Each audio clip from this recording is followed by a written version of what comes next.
আল্লাহ যদি আমাকে কবুল না করতেন, আমিও মুসলিম হয়েও শিরকের মধ্যে লিপ্ত থাকতাম, আমিও মুসলিম হয়েও বেদাতের সমুদ্রে হাবুডুবু খেতাম।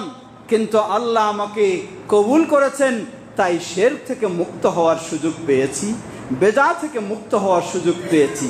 তাই যারা এখনো হয়তো ইসলামের নামেও শিরক বেদাতে লিপ্ত রয়েছে, আপনি তাদেরকে তিরস্কার করবেন না, আপনি তাদেরকে খুব খারাপ জেনে দূরে সরিয়ে দেবেন না। আপনি আল্লাহর কৃতজ্ঞতা প্রকাশ করুন এবং আল্লাহর সন্তুষ্টি অর্জনের জন্য তাদেরকেও সুন্দর পদ্ধতিতে দাওয়াত দেওয়ার চেষ্টা করুন এবং দোয়া করুন আল্লাহর কাছে, যে আল্লাহ আপনাকে কবুল করেছেন সেই আল্লাহ অন্যকেও কবুল করতে পারেন, কোনোই অসম্ভব নয়। তাই আমাদেরকে কেউ গালি দিলে আমরা কাউকে গালি দেব না, আমাদের সাথে কেউ দুর্ব্যবহার করলে আমরা কারোর সাথে দুর্ব্যবহার করব না। নবী মুহাম্মদ সাল্লাল্লাহু আলাইহি ওয়াসাল্লামকে, মক্কার তিনি শ্রেষ্ঠ মানুষ ছিলেন, তাকে কত কষ্ট দেওয়া হলো, তিনি কি বললেন? তিনি বললেন, আসলে ওরা বুঝে না, তাই তারা আমার সাথে এই খারাপ আচরণ করছে।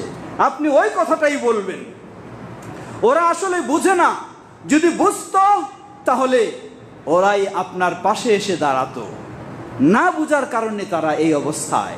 তাই সুন্দর পদ্ধতিতে আমরা তাদেরকে দাওয়াত দেব, তাদের সাথে আমরা ভালো আচরণ করব এবং তাদের জন্য আল্লাহর কাছে আমরা সবচেয়ে বেশি দোয়া করব। হেদায়েতের মালিক আল্লাহ সুবহানাহু ওয়া তাআলা। আল্লাহ রাব্বুল আলামিন নবী সাল্লাল্লাহু আলাইহি সাল্লামকে বললেন, ইন্নাকা লা তাহদি মান আহবাবতা ওয়ালাকিন্নাল্লাহা ইয়াহদি মান ইয়াশা।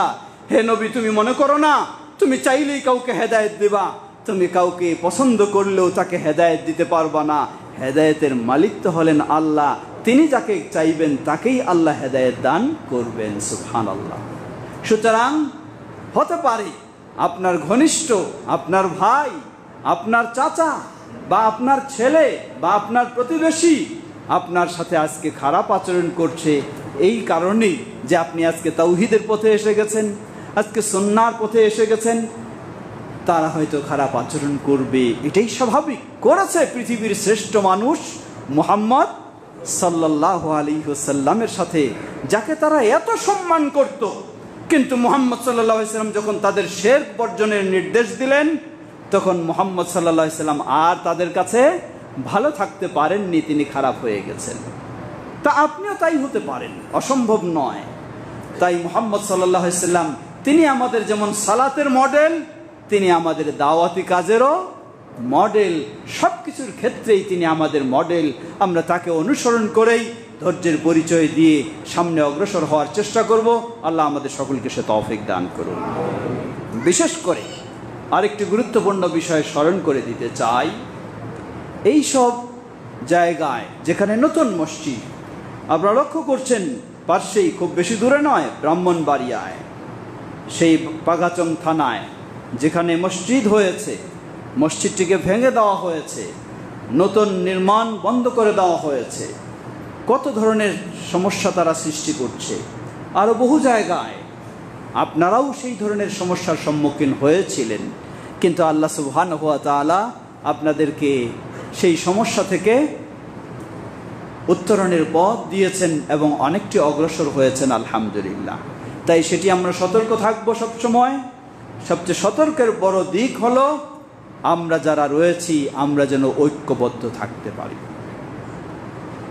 আমরা যেন পরস্পরে ভুল বুঝাবুঝি করে খাল কেটে কুমির আনার সুযোগ করে না দেই, এটি সবসময় খেয়াল করবেন।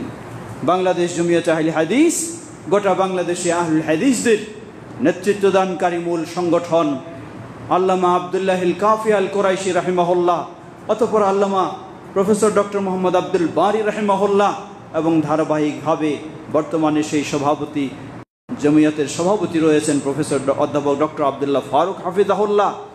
সেই গোটা দেশের এই আহলুল হাদিস সংগঠনের সাথে সম্পৃক্ত থেকে আমরা ঐক্যবদ্ধ হওয়ার চেষ্টা করব। আপনারা যারা এখানে রয়েছেন ঐক্যবদ্ধ থাকার চেষ্টা করবেন, যেন কোনোভাবে কোনো রকমের ভুল বোঝাবুঝির সুযোগ নিয়ে আমরা ক্ষতিগ্রস্ত না হই, সে বিষয়টি সকলকে বিশেষভাবে আমি অনুরোধ জানাবো, সকলকে বিশেষভাবে আপনাদেরকে স্মরণ করে দিতে চাই। আল্লাহ আমাদের সে তৌফিক দান করুন। সমবেত মুসল্লিবৃন্দ, বিশেষ করে আজকে আবারও স্মরণ করছি যারা এখানে জায়গা দিয়েছেন, কারণ এখন যদিও মসজিদের নতুন ভবন হয়েছে, কিন্তু মসজিদ তো আগে থেকেই ছিল। যারা জায়গা দিয়েছেন, যারা শ্রম দিয়েছেন, অনেকে হয়তো আমাদের মাঝে নেই। আল্লাহ তাদের ভুল ত্রুটি ক্ষমা করে তাদেরকে জান্নাতুল ফেরদাউস নসিব করুন। এবং যারা এখনও রয়েছেন এই নতুন ভবন মসজিদের যারা নির্মাণে অর্থ দিয়ে, শ্রম দিয়ে, সময় দিয়ে সহযোগিতা করেছেন, আল্লাহ তাদের এই অবদানকে কবুল করে নিন। এর বিনিময়ে জান্নাতুল ফেরদাউসে সকলকে অট্টালিকা দান করুন। আজকে যারা সেই ঢাকা রাজধানী, সেখান থেকে বিশেষ করে ৭ মহল্লার আলহাজ আওলাদ হোসেন সাহেব, আলহাজ জাকির হোসেন সাহেব, আমাদের ভাই আবু তালেব সাহেব, জনাব আনোয়ার ইসলাম জাহাঙ্গীর সাহেব, হাবিবুর রহমান খেলন সাহেব এবং আরও সাথে যারা সেই ৭ মহল্লার থেকে এসেছেন, সবাইকে আমরা কৃতজ্ঞতাও জানাই এবং সবার জন্য দোয়া করি। আল্লাহ তাদেরকে এভাবে আরও বেশি বেশি দাওয়াতি কাজ করার তৌফিক দান করুন। বিশেষ করে হাফেজ সজীব এবং তার বন্ধুরা যারা যুবকেরা রয়েছে, তাদের এই প্রশংসনীয় ভূমিকা আমরা কৃতজ্ঞতা জানাই, দোয়া করি আল্লাহ তাদেরকেও আরও সামনে অগ্রসর হওয়ার তৌফিক দান করুন। আমি জানি সজীব তার বাবা দীর্ঘদিন যাবৎ অসুস্থ, নিয়মিত ডায়ালিসিস করতে হয় সপ্তাহে কয়েকবার। সেই সব অসুস্থতা ব্যস্ততার মধ্য দিয়েও সে ছুটে বেড়ায় এই সব কাজে। আমরা দোয়া করি তার বাবাকে এবং আমাদের যারা, আমার বাবাও এবং আরও অনেকে যারা অসুস্থ রয়েছেন, বিশেষ করে ঢাকা মহানগরের সাবেক সভাপতি, আমাদের অত্যন্ত প্রিয় ভাই জনাব আলী হোসেন ভাই, তিনি দীর্ঘদিন যাবৎ অসুস্থ, এখন আবার হাসপাতালেও তিনি রয়েছেন। এই ধরনের যারা অসুস্থ, আল্লাহ সকলকে পরিপূর্ণ সুস্থতা দান করুন। আমাদের যেই বোন এই মসজিদের পিছনে বড় অবদান রেখেছেন, তিনিও আল্লাহ তাকেও পূর্ণ সুস্থতা দান করুন এবং যে ভাইয়েরা যেভাবে সহযোগিতা দিয়েছেন সকলকে পরিপূর্ণ সুস্থতা দান করুন। তাওহীদ ও সুন্নাহর পথে আরও বেশি অগ্রসর হওয়ার তৌফিক দান করুন।